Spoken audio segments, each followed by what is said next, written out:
Welcome to the show, everybody. I'm so pleased to be joined by Gail Rubin, the Doyenne of Death. Gail, tell me, what is a Doyenne of Death? So a doyenne is a woman who's considered senior in a group who knows a lot about a particular subject. And I am a pioneering death educator. So I use humor and film clips to help get people to talk about planning ahead for end of life issues because despite great advances in medical care, humans still have a 100% mortality rate. So you're working with people who are nearing the end of their life in hospice, I imagine. Please tell me. Actually, I'm trying to get to people while they're still healthy and happy and can laugh about the idea of death. It's kind of hard to laugh about death when it's staring you in the face. But I have been in that situation. In fact, uh, the past 2 years have been filled with death for me. My husband died, my dad died, my mom died, my in laws died, actually my parents-in-law as well as a brother and sister-in-law. So, and my cat, one of my cats. So What was the cat named? the cat was actually named Ilsa. I had two cats, Ilsa and Yvonne. Can you guess? They are named after the women in the film Casablanca. They're sisters. And yeah, if we had a boy cat, we would have named him Rick. Oh, I love that. So, of course, this is the show where we talk about movies. How do movies play into the work that you do? How do you use them to educate people about the inevitable? Well, one of the things that I do, I was one of the first people in the United States to hold a death cafe, actually in Albuquerque in September of 2012. And that's since grown to a worldwide movement. And I've discovered that a lot of women will come to death cafe conversations, not so many men. But when I started showing films and calling them mortality movies, and there are so many movies that deal with funerals or grief or end of life issues and medical treatment and moving on, I started showing movies at French Funeral Home. Well, actually, first I started showing them in the living room of my home as a death cafe adjacent activity. And more men would come to the movie nights than would come to the Death Cafe discussions. So um, films provide us with a great way of attracting both sexes to learn and laugh and discuss.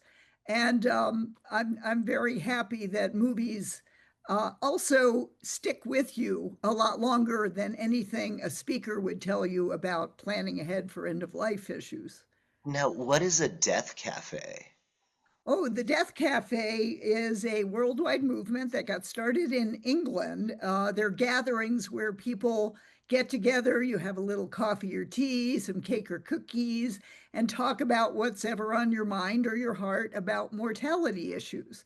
Because let's face it, a lot of people don't have that opportunity to openly talk about death and their concerns about it. So that's what we do in the Death Cafe. And in Albuquerque, we hold one the first Saturday and the third Saturday of every month.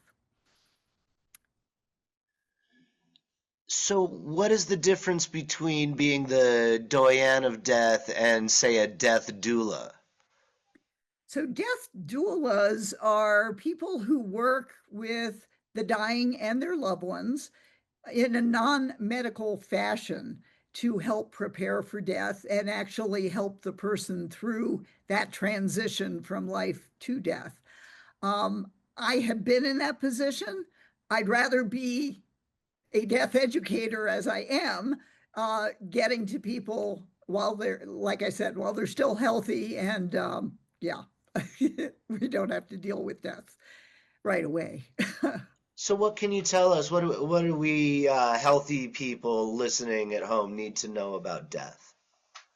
Well, besides the fact that it's going to happen to all of us, you're going to make it a lot easier for your loved ones if you do some advance planning in terms of writing an advance medical directive. How would you want to be treated, and who will be your spokesperson if you are, say, unconscious or unable to speak about what kind of medical treatment you want?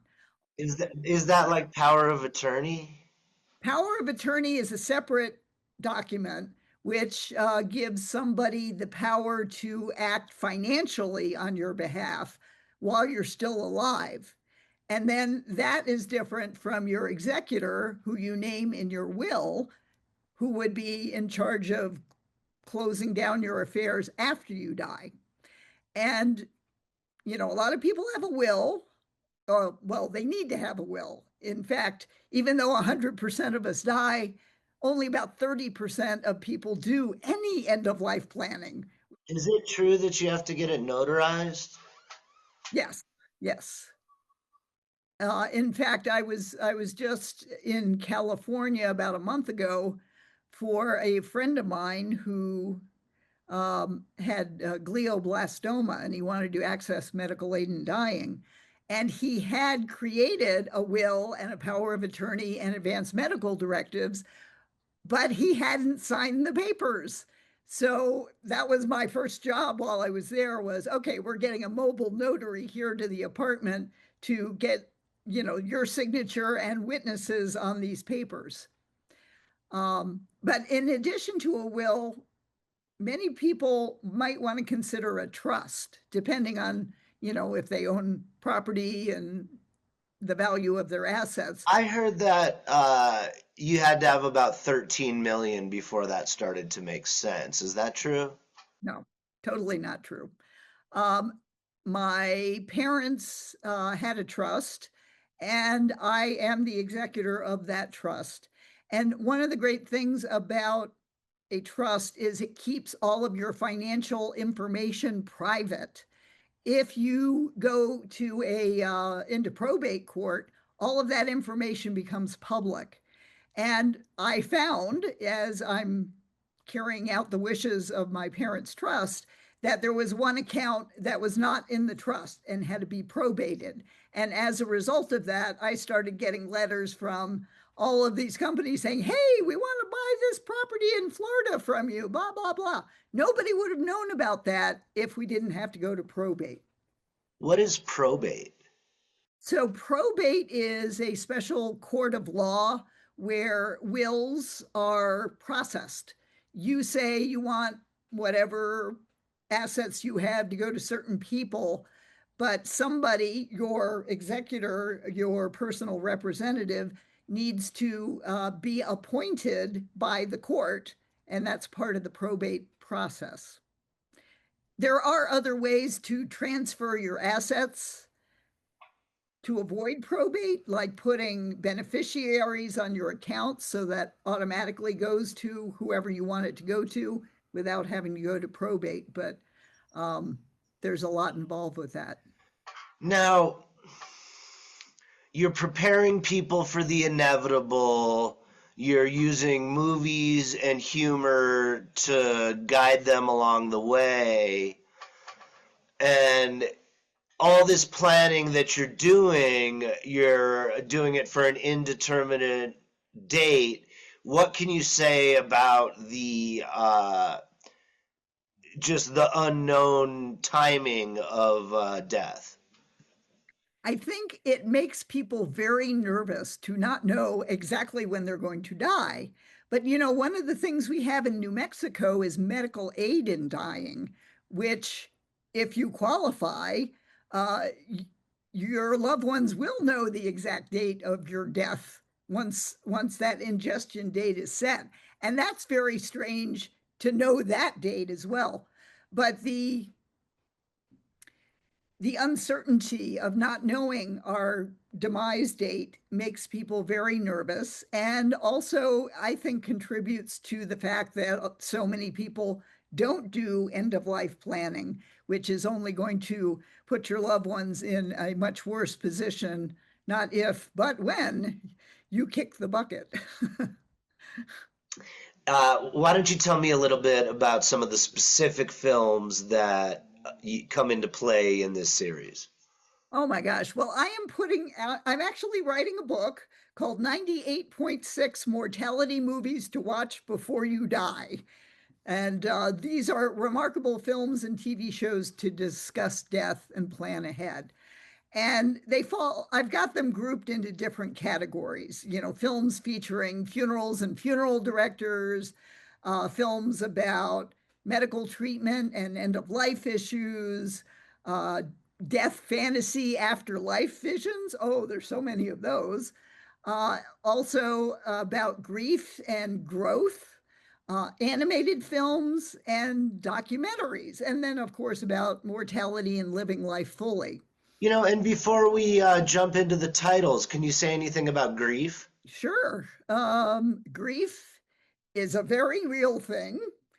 From my own experience with these multiple deaths I had in my family over 24 months, and being a death educator, I thought I was doing pretty good, just, getting through it all.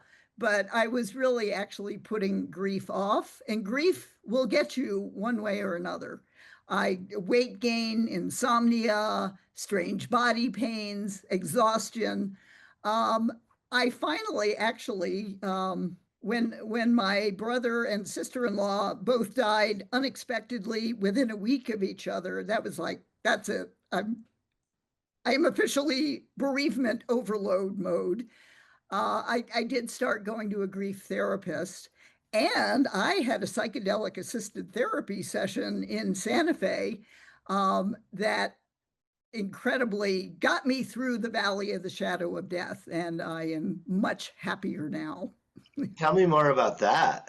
Oh, the psychedelic assisted therapy session. Well, it's a guy named Doug up there in Santa Fe. I'm happy to provide his contact information if people want to get in touch with me about that. Um, he has a studio where I went and had a full day. I had to prepare for it, prepare my goals for the session. Primarily, I was very angry at my father-in-law, who was a narcissist and very cruel. And I wanted to release my anger and forgive him, but also to get back to being happy and, living and loving life. And we did basically a two-part exercise that took all day. The morning was devoted to releasing my anger at my father in law. The afternoon was really more the psychedelic part of my experience. I was lying down, I had my eyes covered, and a little background about me, I'm also a member of the Hebra Kadisha, which is the Jewish Burial Society. And the day before I did this Baruch therapy, Hashem. oh, um, the day before I had done the ritual cleansing and purification for a woman who had died, and part of that ritual is pouring water the length of the body and saying in Hebrew, Adonai neshama shenatata bi tehorahi, which means God, the soul you have given me is a pure one. So I'm laying down. Doug is feeding me strawberries, and this was actually on the second anniversary of my husband's death. And I got to say, the strawberries tasted incredible, and it felt really wonderful to have a handsome man feeding me strawberries. And he leaned over and he said, "This is a perfect strawberry, and it is a sacrament of the divine." I was like, okay. And then things got very interesting. Because my eyes were covered, what I was seeing was in my mind's eye. And I saw the rainbow colors of the chakra energy centers um, through my body, and they were undulating. And I started breathing deeper, and out of nowhere, I started saying Elohai Neshamash and Atatabi Tahorahi. And I said it several times. And then the undulating uh, colors turned into a waving sheet of white fabric. And it was basically, I was purified and cleansed. And it got me through the valley of the shadow of death. And I was totally wiped out after that. But uh, Doug actually told me he thought this was like one of the top three psychedelic therapy sessions he had uh, facilitated. So, and it was remarkable, and it definitely has. This was a couple of months ago, and I still feel great. It sounds like you would recommend this shaman of sorts, Doug. Oh, yes, I would. He's a remarkable guy. He used to be a monk. Excellent. Yes, Godfrey Reggio's been on the show many times, and he kind of got his start as a monk. So, do you want to jump into some of these film titles? Do you want to tell us a little bit about chakras? I know not every listener would necessarily know what you were talking about when you said. Oh, okay. So, especially if you do yoga, there are there are it's like the rainbow of energy centers through your body. The root chakra is right at the base of your spine, that's red, orange in your stomach, yellow in your diaphragm, green in your heart, blue in your throat, violet up in your third eye and your forehead. So they represent different parts of your energy, from the physical to the spiritual. I guess that's a simple way of describing it. Well, let's jump right into these titles. Which are some of your favorites? Oh my gosh. Well, so I did a TV series here in Albuquerque last year called Mortality Movies, and one of them are one of the episodes was your highlight, your cultural touchstones of mortality movies, and that would be 1958, The Seventh Seal, Harold and Maude, and Defending Your Life from 1991. I would say those are the two top three in terms of death films that they all deal with. Okay, I was hoping you'd bring up Defending Your Life. I'm so glad that you included Ingmar Bergman. But I guess let's start with Seventh Seal. Why the Seventh Seal? Well, so much of that film influenced other films. Bill and Ted's Bogus Journey, you know that one? So, death basically comes for them. So, yeah, the Grim Reaper shows up in the Seventh Seal right at the very beginning with this knight. And just the whole imagery of the film is very striking. But also, then when you this whole idea of the playing the game of chess for the night against death throughout the film, that shows up in Bill and Ted's Bogus Journey. But Stephen Colbert actually did a brief snippet where he's playing chess with the Grim Reaper, and basically points up, look there, and then he switches the pieces. And what was the other film you mentioned? I think we should talk about the Albert Brooks when we come back from the break. Yes, Defending Your Life, and of course Harold and Maude. Oh, okay. Yeah, I think we've got enough time to talk Harold and Maude. Another one of my favorites. Tell me, what is it about Harold and Maude that your clients relate to? Well, it's got a lot of funerals. Harold is a young man who is obsessed with death, and he fakes all these suicides to try and upset his rich mother. But Maude is actually a survivor of the Holocaust, and she is, well, I don't want to give away the plot point unless.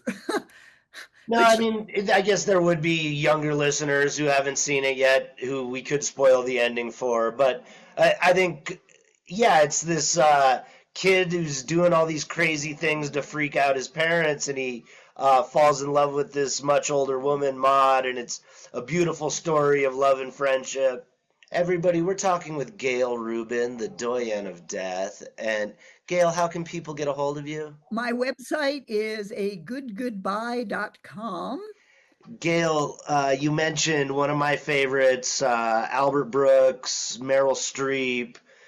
It's Defending Your Life, and it's a movie that is like none other in a lot of ways, and it has a lot of different levels of philosophy and comedy. So please tell me how you work with your clients using this very funny and clever film. Well, it Defending Your Life came out in 1991. It's a comedy and a fantasy. Excuse me. Albert Brooks gets hit by a bus in his brand new car and is immediately transported to this afterlife way station that resembles a major city in the West Coast. And there, the recently deceased look at their lives over several days in a court like setting. And he meets Meryl Streep's character and falls in love with her. And it's so interesting that, they're looking at his life and the choices he made. And she's like this fantastic woman who's like a heroine in her own time who just died tragically because she tripped over the something and hit her head and fell in the pool and drowned. So he's having to look at the choices he made and how he lived his life, really quite fearful of a lot of things. And she, by contrast, was very brave. And it gives us a fun way to start a discussion about what might happen to us after we die, but also how are we living our lives to the fullest extent we can here and now. And also, I love the fact that all the food there, you can eat as much as you want and you won't gain weight. Another thing I thought was very funny is when they're showing the judges the instances of his life where he was fearful. I guess the times that you are courageous, those give you points to move on from this sort of limbo that they're in. And the points where you're fearful, then you can become sent back to live on Earth again. Is that correct? Right, right. And they also have a montage that they show to the judges who decide this for Albert Brooks of just various dumb things he's done. And there's one where he's got the wire hanger and he's locked himself in the car and is trying to get out. And it's I think I connect with it so much because you're kind of wondering, well, what happens after you die, and do you get to review your life from another perspective? I think, there's something Rene Descartes going on in the film. There's a lot of nods to existential philosophy and epistemology as well. Well, I love that they have the Hall of Past Lives, which is hosted by Shirley MacLaine, and you can see some of the past lives that you lived before you got to the current one that you just left. Yeah, so they open a door and then they're able to then see who they look in a mirror that they view who they were in their past life. Something like And that. of course, let's see, Meryl Streep's character, who's very courageous, her past lives, she's a prince and a warrior, and in Albert Brooks' past life, he is a fearful character. From a tiger. Yeah, running from a tiger. Yeah, and yeah, I think it has a lot of Eastern philosophy in there too, in that sense about the past lives. What can you tell us about past lives? I believe that we do have past lives. We just may not remember them. And it's also very um, uh, like if people had near-death experiences, and we've had conversations in our death cafes with people who've had near-death experiences, And I think it's very comforting, in fact, because in most cases it indicates there is a world of light and love beyond this physical lifetime that we are in store for. So I would hope that it would comfort people to know that, and that maybe that would also encourage them to make their plans for their stuff in this lifetime to make it easier for your loved ones. And what do you think about our ability to connect with past lives? Do you work with anybody on that, or I don't have any experience with that, no, but I can recommend some of the folks at the Blue Eagle Metaphysical Emporium here in Albuquerque that might be able to help people with that. now back to the movie? You can eat as much as you want. You hardly gain a pound. They're all dressed in these white robes, and where they're judged is like a screening room.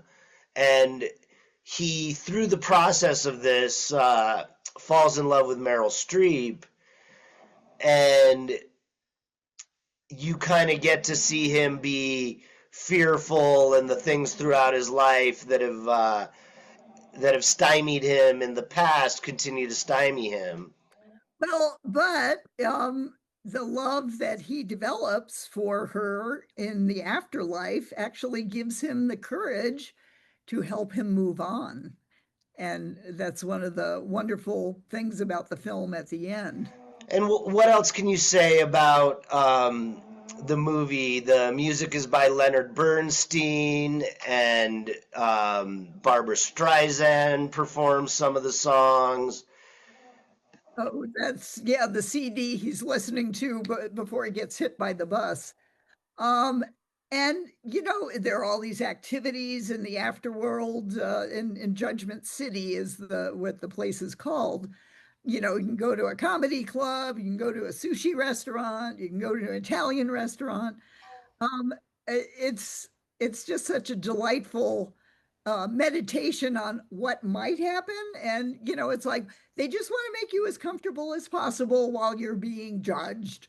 But there are all other films too, if you wanted to talk Yeah, about. why don't we move on to some of the other films you use in your practice? We've, of course, spoken a bit about The Seventh Seal, Harold and Maude, and now Defending Your Life, written and directed by Albert Brooks. Yeah, well, if you wanted to look at some of the films about medical treatment and end of life issues, because one of the films I showed recently was The Descendants, which has George Clooney playing a husband whose wife's on life support after she has a jet ski accident. And he's wrestling with issues about keeping her alive and connecting with his two daughters. And it really shows the importance of having an advanced medical directive in place, because she was very, very clear that she did not want to be kept alive if she was brain dead, and that she wanted to have her organs donated. And you see this doctor patient or doctor family member communication where the doctor tells George Clooney, she's not getting better. We have to unplug her and, take care of this. And it's tough for him, but it also shows the importance of having those advanced medical directives in place.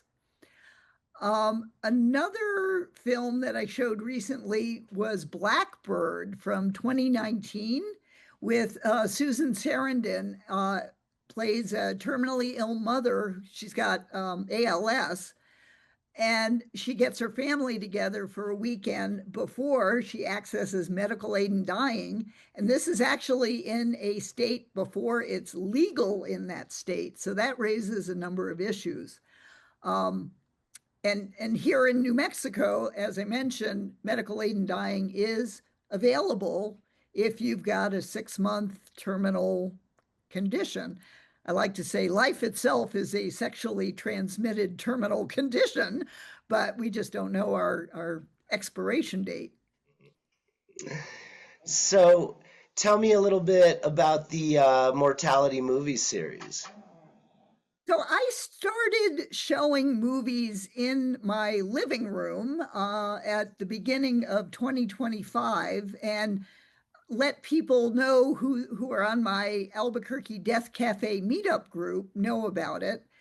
And very quickly, I outgrew the space in my living room to accommodate all the people who wanted to come and see death related movies. So I turned to the folks at French Funerals and Cremations here in Albuquerque. I've worked with them on a number of creative projects over the years. In fact, back in 2013, we had done something called Movie Night at the funeral home. And I had shown the films Bernie and Get Low, which are both based on true stories. And they were very successful. And it's a way to get people to a funeral home without having to experience a funeral. And when I outgrew the space in my living room, I asked Tom Antrim, the CEO of French, if we could go back to watching movies at one of their locations, and they said yes. So every other Tuesday, I hold a screening of a mortality movie at the funeral home. And we get anywhere from 10 to 20 people usually coming out to watch a movie. So you were talking about the series at the funeral home, which I think is fantastic. Please tell us more. And so what I've been doing is actually as part of writing my new book, 98.6 Mortality Movies to Watch Before You Die, I've been using AI to create discussion guides for each film. And so I'll print out whatever discussion guide I've come up with a particular. Hopefully, Godfrey Reggio is not listening to this episode, but if he is, I'm sure he's you know thrown a blunt object at his radio. He doesn't like using Chat GPT, I guess.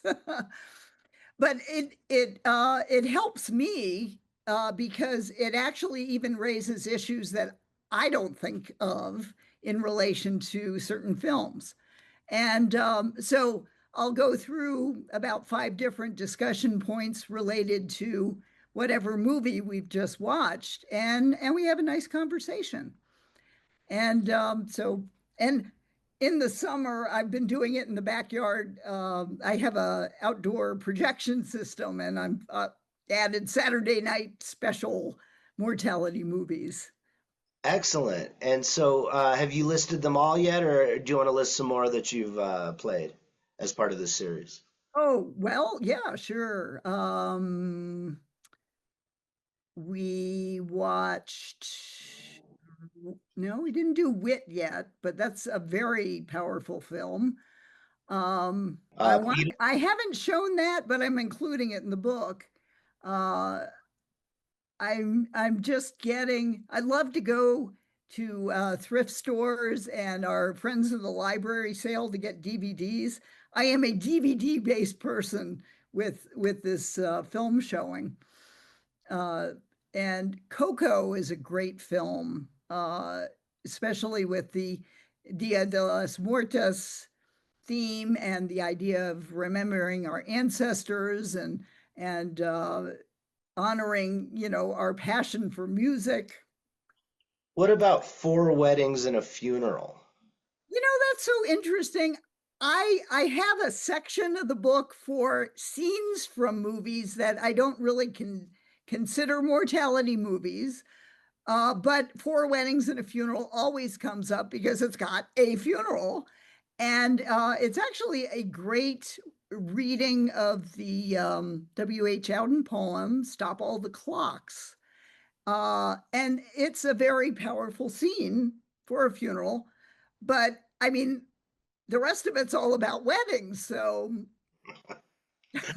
What about something like Weekend at Bernie's? Does that fit the series? in a way, it does. I have I mean, it's just so outrageous that these two hapless guys are toting around their boss's dead body all weekend. So in a way that could work in terms of, raising issues to discuss planning ahead. I actually saw Weekend at Bernie's too. I got that DVD and found it in the thrift store. And that was actually kind of funny. The guy who plays Bernie, he's got to play dead, but then he's been put under this um, like voodoo spell. So when he hears music, he starts to move and dance. And like from flat on the ground, he's got to like move up and then suddenly he's up and dancing and moving. So kudos to the guy who played Bernie in those films. But there's a film, John Wayne's last film, The Shootist. He actually plays a gunslinger who has cancer and he's looking to live out his life with dignity and the least amount of pain that he can. And but he winds up shooting all the bad guys in town and dying in the process of doing that shootout.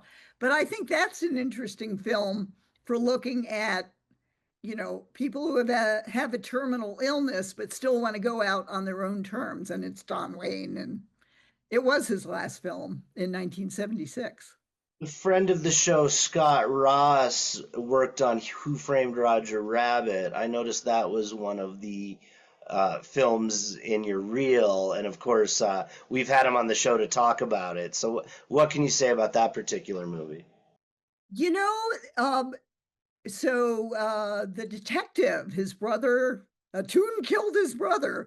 And there's a beautiful montage of objects in his office that trace their lives together. And that's one of the wonderful things about filmmaking and storytelling that sticks in your brain. With the montage of those visuals and the whole idea that a tune is going to kill the rest of Toontown.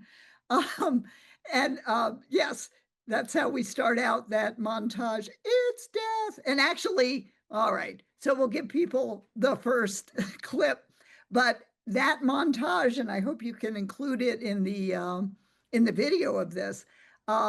3 minutes of 17 different clips, all related to mortality issues. If you can guess all of those films and TV sources, you can win a t shirt, which has my saying, talking about sex won't make you pregnant, talking about funerals won't make you dead. And just email me your list. And if you get them all right, I will send you a t shirt. And the website is? agoodgoodbye.com. Now, sticking with movies where Scott Ross worked on the special effects, he also did one called Death Becomes Her. Does that fit into your series? Yes, oh, I love that film. That is, talking about vanity and the idea that, people want to live forever in their beautiful bodies. But, what is your legacy versus your longevity? So we have these two women who get this very expensive potion that will keep them in their bodies looking great. But both of these women get, hit with what would ordinarily be a life ending um, accident. And yet they are stuck in their bodies. And oh my God, the special effects in that are just incredible. I love that the scene at the hospital where Bruce Willis has taken Meryl Streep, and the doctor's looking at her, and he's like, "You should be dead," but she's not. Yeah, Death Becomes Her is just a wonderful comedy fantasy looking at death. And in fact, I just There are just some DVDs that I can't find at the thrift stores, and that's one of them. So I finally went ahead and ordered it. But I can't wait to show that one soon. Gail, thank you so much for joining us. I also want to give a big thank you to Kim Taylor, who's a volunteer for the Santa Fe International Film Fest. She put us in touch. Everybody, this was Gail Rubin, and she's the Doyenne of Death, and she does a series called Mortality Movies with Gail Rubin. And we'll see you next week. Thanks so much.